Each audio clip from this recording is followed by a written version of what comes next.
Warning: the SCP Foundation audio archive is classified. Access by unauthorized personnel is strictly prohibited. Perpetrators will be tracked, located, and detained.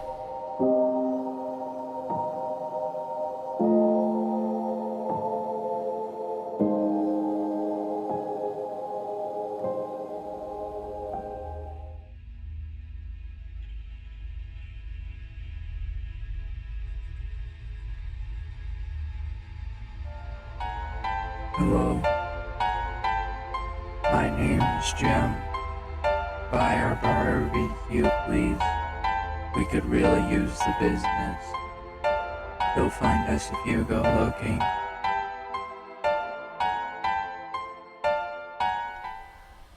Jamaican Joe's Junkyard Jubilee.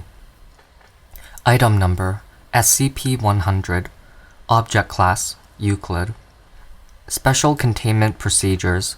SCP-100 is to have 6 guards patrolling the interior of the perimeter's fencing, and 2 guards dedicated to the monitoring of the interior and exterior of both warehouses and the residential building, with rotations to occur every 3 hours. Any unauthorized personnel found within SCP-100 are to be detained for questioning prior to amnestic administration and release. 3 guards are to remain within the storefront of SCP-100, with rotations to occur every 8 hours. The storefront front entrance is to remain locked at all times, with keys provided to the necessary personnel. Private property and no trespassing signs are to be posted on the front of a storefront to deter any drivers from stopping at SCP-100. Any constructs SCP-100-1 creates are to be removed from SCP-100 and melted down into slag, with the exception of SCP-100-2-A and SCP-100-2-B. Should SCP-100-1 become uncooperative, SCP-100-2-A and SCP-100-2-B may be removed from SCP-100 until the time that SCP-100-1 becomes cooperative again. The largest of the 2 warehouses within SCP-100 has been converted into a basic research facility. All objects created by SCP-100-1, excluding SCP-100-2-A and SCP-100-2-B, may be used for research purposes. Testing on SCP-100-1 itself may only be conducted with written permission from the acting head researcher.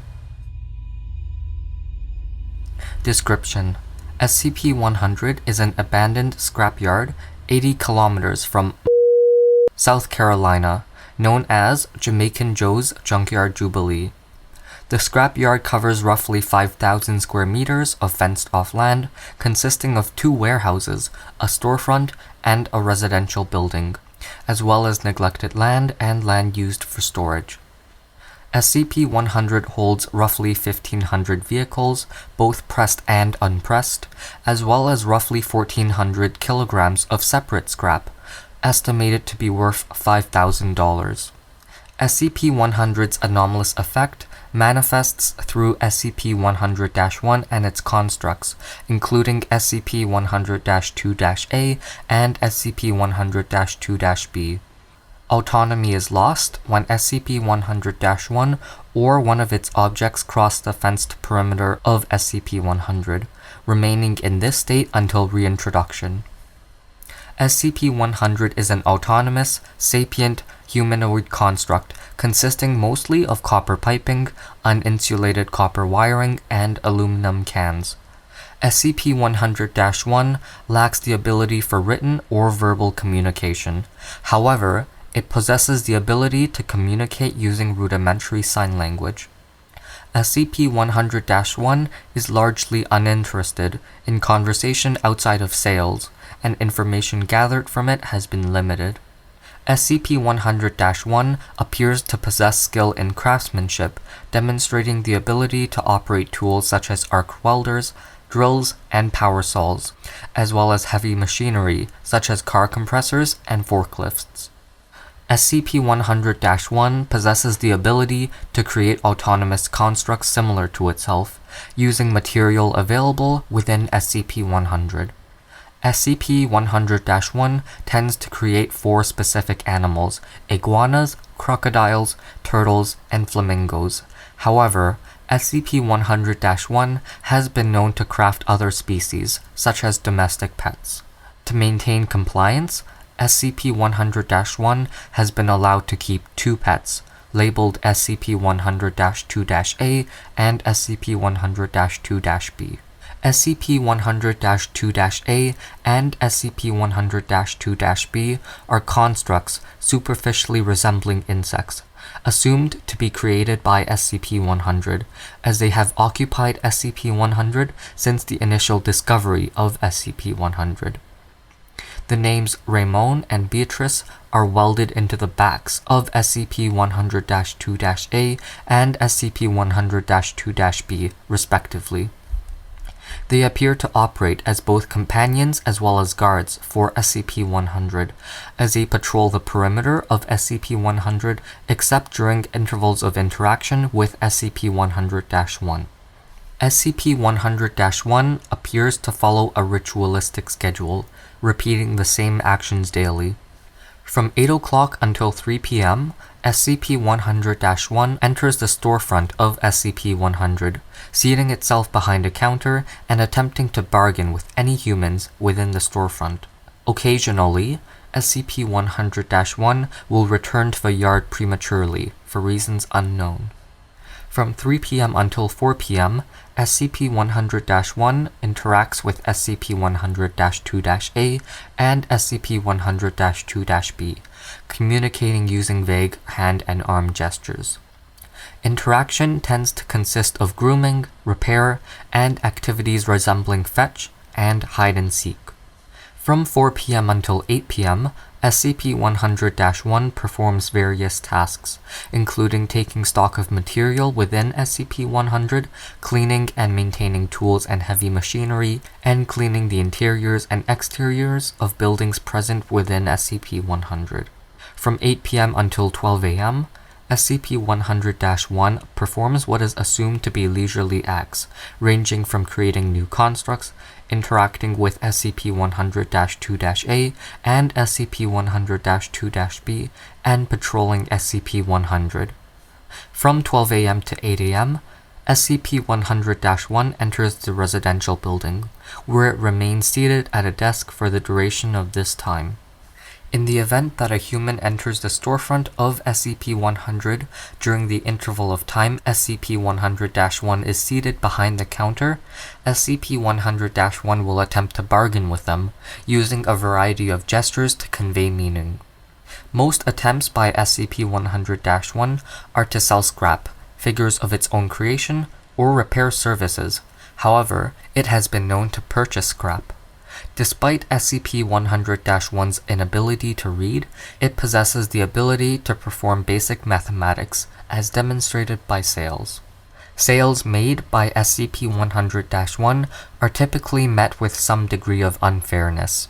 SCP-100-1 has been known to intentionally use faulty scales or contaminate scrap piles with cheaper metals, and has demonstrated knowledge of the area of effect within SCP-100.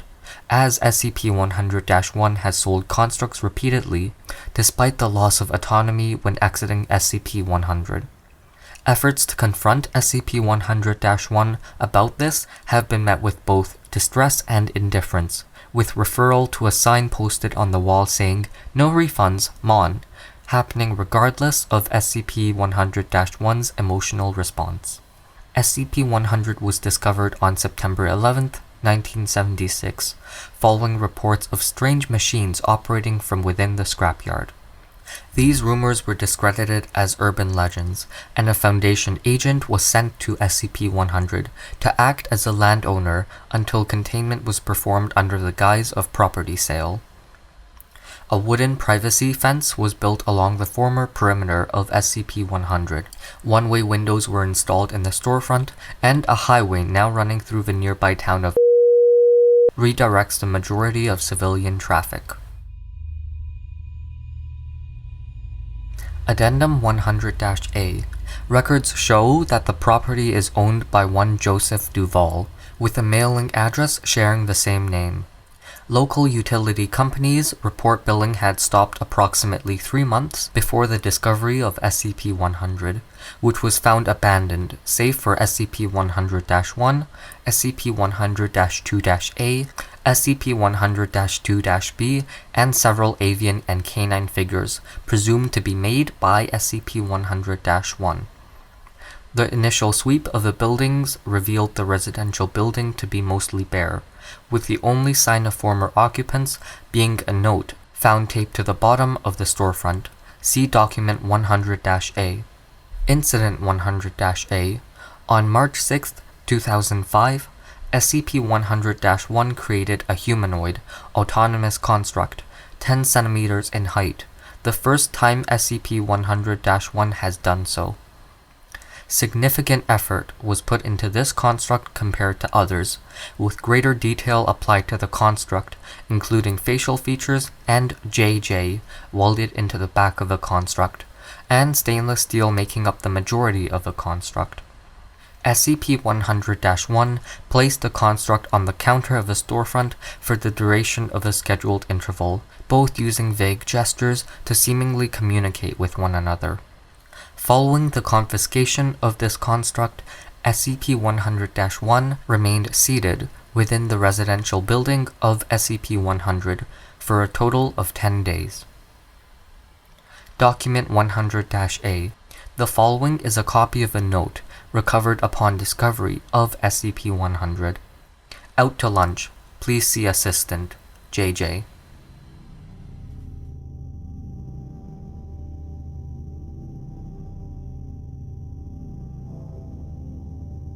So, this was the first episode of Season 2.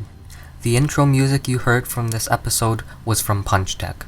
You can find more at soundcloud.com/punch-deck.